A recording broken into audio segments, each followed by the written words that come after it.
Bonjour à tous, plutôt bonsoir. Nous sommes mercredi déjà, mercredi 7 avril. Bien, donc, comme je vous le disais, il semblerait que YouTube estime que je fournissais des informations médicales incorrectes il y a donc 10 mois, et donc on m'a fait sauter cette vidéo. Voilà. Dommage que je ne puisse les avoir au téléphone. Je le rappellerai quand même que Sibeth Ndiaye et tout le reste du gouvernement passaient leur temps à nous dire que, à nous donner des informations médicales inexactes, qu'il n'y avait pas besoin de tests, qu'il n'y avait pas besoin de gel et qu'il n'y avait pas besoin de porter des masques. Voilà, donc on se fout vraiment de la gueule des gens, hein. Franchement, voilà. Hein. Alors j'ai pu avoir un sursis, alors je ne sais pas si on va bientôt me couper YouTube ou pas, voilà. Hein. Mais c'est quand même folklorique. L'État, supposé l'État de droit, délègue donc à des entreprises privées une partie de ses pouvoirs régaliens, à savoir le droit d'inculper, de juger, de condamner et de punir des citoyens qui seraient jugés malpensants. Voilà. Hein. Mais malpensants par rapport à quoi? Par rapport à la législation? Non. Mais je ne suis pas en infraction par rapport à la vraie loi. Hein. Enfin bon, toujours une répression et toujours, on cherche toujours à imposer cette pensée unique. Voilà. Hein. D'ailleurs, l'État donc a délégué à YouTube et Facebook la possibilité d'instaurer une police de la pensée. C'est une police privée, si vous voulez. Hein. Donc, nous sommes rentrés dans la fiction qu'exprimait Orwell dans ses romans de pseudo-science-fiction, parce que nous sommes en fin de compte dans la vraie vie. Voilà. Bon, alors, on va tâcher de ne pas vous donner des informations médicales fausses. Ah ben, une petite nouvelle, ça faisait longtemps. Opération antiterroriste à Béziers. Une femme projetait de décapiter des fidèles dans une église le week-end de Pâques. Voilà, hein. On en a arrêté 5, mais il y en a une qui était vraiment très très motivée. Voilà. Nous avons pu voir également que une petite famille qui profitait du beau temps sur une plage avait ouvert une bouteille de rosé. Ils se sont retrouvés rapidement entourés par une escouade de gendarmes, fusils mitrailleurs, et eh bien, avec un joli PV, 3 fois 135 euros, il devait être 3 ces gens. On n'a pas sanctionné les enfants, et voilà. Alors, en France, les journalistes du Monde, du Parisien, les autres, n'hésitent pas à dénoncer les Français qui assistent à une messe qui ne respecte pas tout à fait la distanciation sociale, mais on ne parvient pas à identifier les ministres et les journalistes qui sont dans des dîners clandestins. Et on dresse une amende, 400 euros, c'était le prix du repas hein, dans ces dîners clandestins. Et bien 405 euros, je crois, c'est le prix de l'amende pour cette petite famille. Voilà. Hein. Donc, au-delà de cette amende, de nombreux internautes se sont interrogés sur l'armement de ces gendarmes, sur les images diffusées par la presse régionale. On voit en effet distinctement, notamment certains membres des forces de l'ordre portant un impressionnant fusil en présence d'enfants sur quand même une plage qui est un lieu de présence. Voilà, ils portent un fusil d'assaut, un HK G36, bien sûr fabriqué, n'est pas fabriqué en France, mais je crois en Allemagne, puisque nous n'avons plus de souveraineté en termes de munitions et d'armement. Hein. Voilà, hein. C'est un équipement pour faire face à la menace terroriste qui équipe certaines forces de l'ordre, et ça leur sert pour comment dire, pour racketter l'honnête citoyen qui ne savait pas qu'il était interdit de boire de l'alcool à l'extérieur et qui a fait un petit pique-nique avec une bouteille de rosé gentiment pour profiter des premiers jours du week-end. Voilà. Hein. Liberté de circulation, liberté d'expression en France. Il y a bien longtemps, oui. Bref, je vais reprendre, un homme politique l'a déjà fait, mais je vais vous faire 2 minutes de culture. Il y a une pièce qui s'appelle Ruy Blas, qui est devenu Premier ministre, et puis décidé par le roi, et il dénonce donc dans cette pièce, avec truculence, les excès et les crimes des grands personnages, des ministres, et voilà. Et c'est la fameuse tirade de Bon appétit, messieurs. Bon appétit, messieurs, dit Ruy Blas. Donc les ministres se retournent, surpris. Il y a un silence de surprise, un silence d'inquiétude. Et Ruy Blas croise les bras et poursuit en les regardant en face. Ô ministre intègre, conseiller vertueux, voilà votre façon de servir, serviteurs qui payez la maison. Donc vous n'avez pas honte et vous choisissez l'heure sombre où l'Espagne agonisante pleure. Donc vous n'avez pas d'autre intérêt que d'emplir votre poche et vous enfuir après. Voilà, au ministre intègre, vous allez manger dans des lieux interdits. Interdits aux petits Français qui n'ont pas le droit de se retrouver à la cantine ou dans un restaurant, mais pour les dîners en ville, entre élites, entre guillemets, il n'y a pas de problème. Bon, on va sourire. Le premier jour de l'école à la maison, qui inaugure la semaine de fermeture forcée des écoles, cela donnait un couac majeur. Les espaces numériques de travail sont en effet massivement tombés en rade. Comme l'an dernier, dans les mêmes circonstances. Prétendument, vous allez sourire à cause d'une attaque massive venue de l'étranger. Voilà. Une fois de plus, l'État centralisateur semble incapable de mener à bien ses missions, alors même que le budget de l'éducation nationale est colossal, la faillite des services publics, la faillite des services de l'État est une nouvelle fois patente. Voilà. Dès le matin, le service est tombé en rade, condamnant tous les enfants inscrits dans une école publique au chômage et suscitant une vague d'indignation et de protestation dans la communauté éducative, bien entendu. Alors, d'après Blanquer, cette panne géante est le résultat d'une attaque venue de l'étranger. Il nous dit, vous avez des attaques informatiques, c'est le cas de ce qu'il se passe pour le CNED ce matin, où vous avez des attaques informatiques apparemment venues de l'étranger pour empêcher les serveurs de fonctionner. Le travail technique est en train d'être fait pour rétablir cela. Fort heureusement, cela ne touche pas tout le monde partout, nous dit-il. Le même motif avait été évoqué l'an dernier dans les mêmes circonstances pour expliquer l'incapacité des enseignants et des élèves à se connecter au système de l'éducation nationale. Et oui, une fois de plus, l'État centralisateur n'a pas anticipé. D'ailleurs, c'est le souci, si vous voulez, de la communauté éducative, de dire, voilà, il n'y a aucune anticipation et on attend d'être devant le fait accompli pour s'apercevoir qu'il y a un bug, qu'il y a une panne. Voilà. On peut comprendre que les systèmes informatiques soient la cible d'attaque en règle, mais pourquoi conserver un seul système centralisé qui met tout le monde en difficulté au moins de problèmes?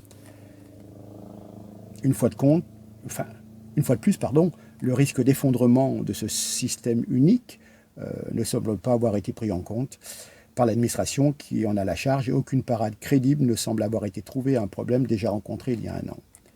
À quoi servent les moyens colossaux de l'éducation nationale? Toujours répétition des mêmes problèmes. Ça pose la question de l'utilisation des moyens colossaux mis à la disposition de l'éducation nationale pour accomplir ses missions. Rappelons qu'en 2020, le seul enseignement scolaire, c'est-à-dire le premier et le second degré, hors enseignement supérieur, a coûté 74 milliards aux contribuables, dont 2,2 milliards pour la bureaucratie éducative, officiellement. Ce chiffre intègre les près de 8 milliards attribués à l'enseignement privé. À cette somme considérable, il faut rajouter les 29 milliards de la recherche et de l'enseignement supérieur, soit une dépense de plus de 100 milliards pour l'enseignement, ce qui est de très loin le premier budget de l'État. Voilà. Et quand on voit la façon dont on utilise ces moyens, c'est assez surprenant. C'est vraiment ce qu'on appelle le mammouth, comme disait l'autre, et qu'il fallait dégraisser le mammouth. Enfin, Tapie, l'affaire Tapie. Il a fait beaucoup parler de lui.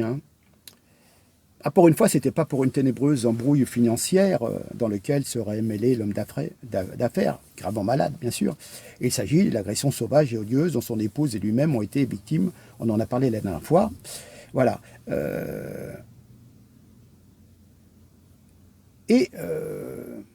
Cet homme qui avait tant œuvré pour l'immigration et avait dénoncé les amalgames entre immigration et délinquance, venait de vivre une cruelle expérience. Hein, voilà. Alors je ne dis pas le pauvre...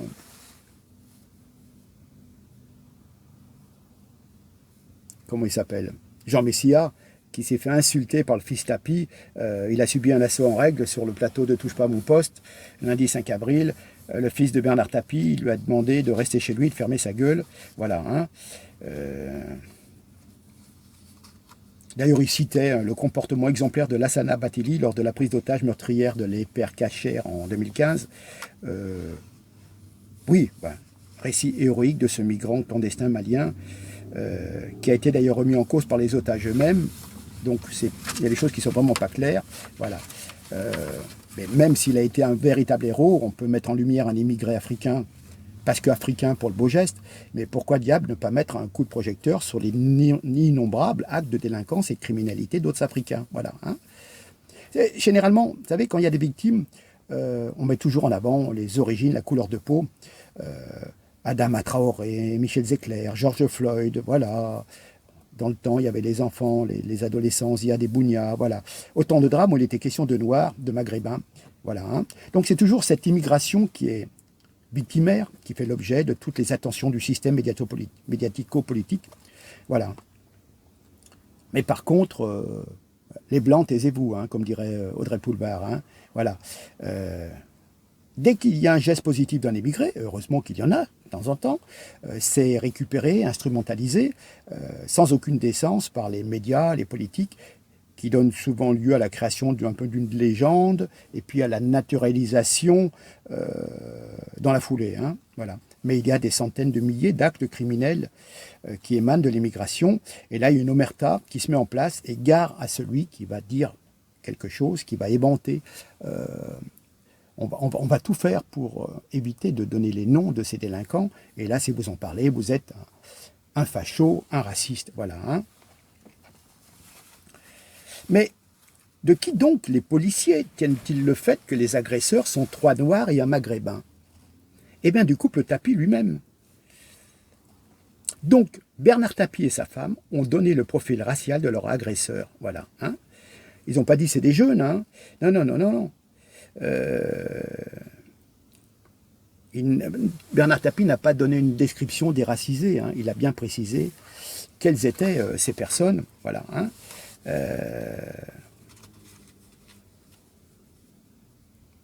Il a bien précisé qu'il y avait 3 Noirs et un Maghrébin.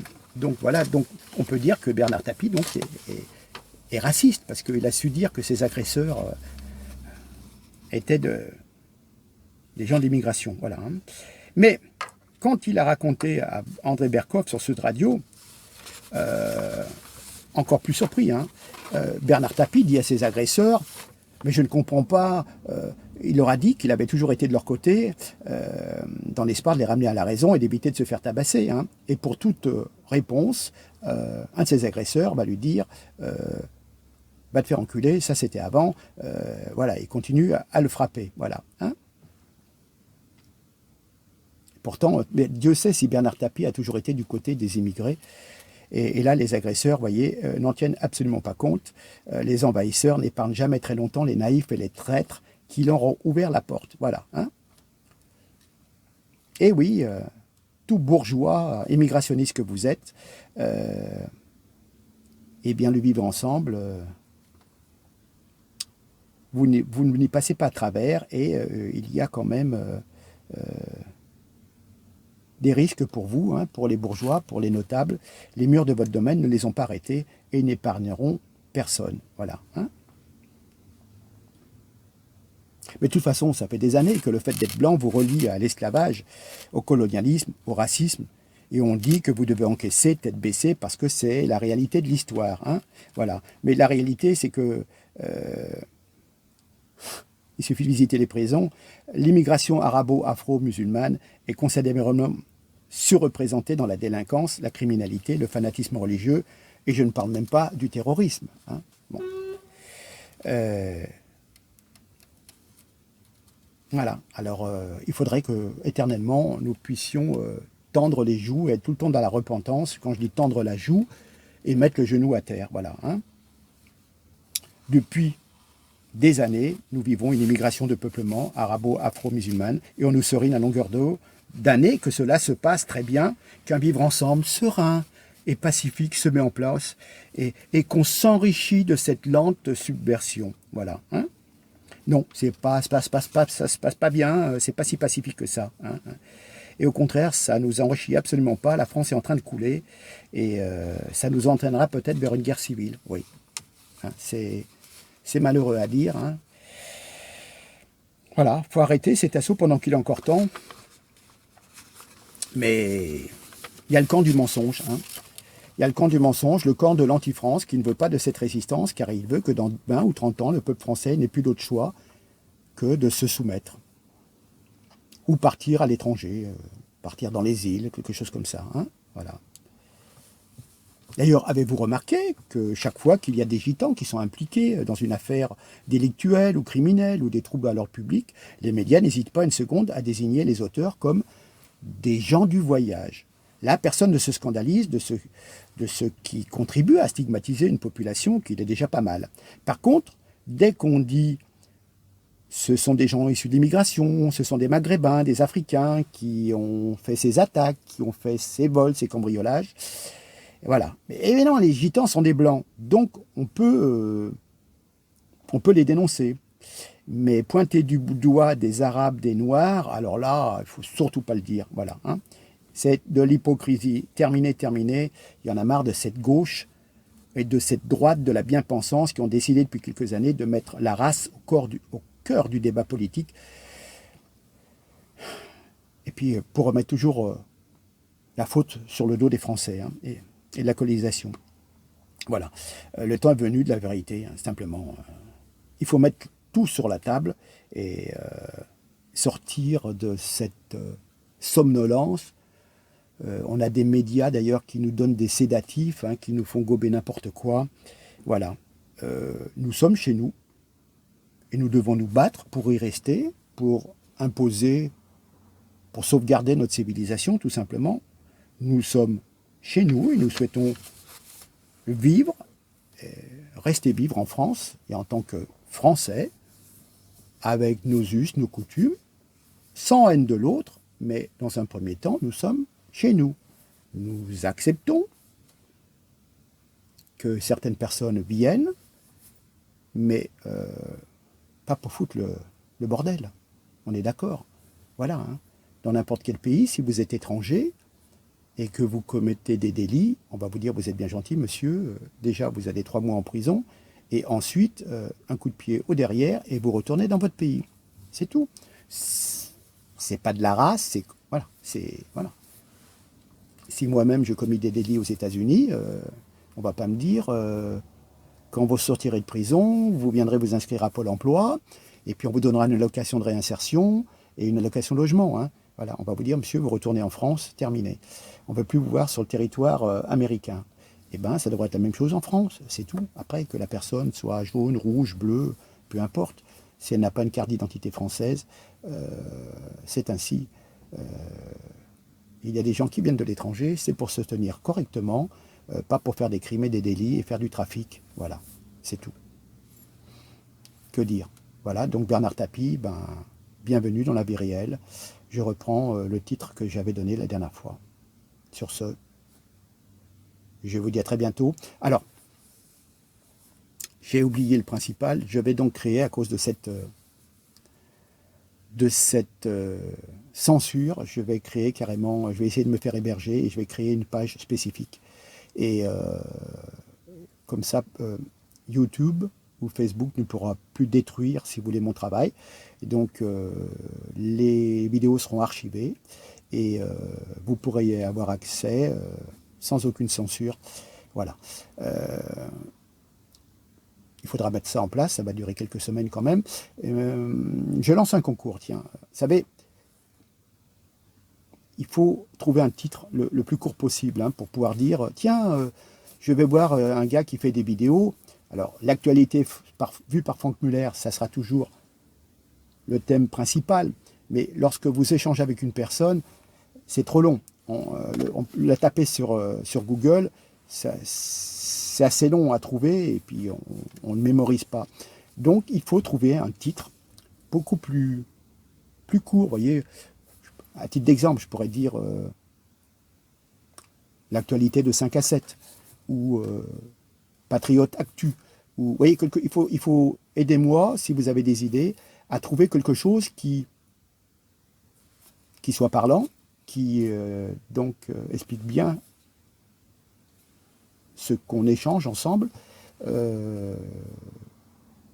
Voilà, quelque chose qui soit relativement court à mémoriser et qu'on puisse s'échanger en disant bah tiens, je connais, il y a un gars qui fait des vidéos, c'est assez sympathique, ça s'appelle tac tac tac, et hop, vite le gars, il va être sur son smartphone et il va tout de suite taper ça et il va tout de suite tomber sur la bonne page. Vous voyez ce que je veux dire?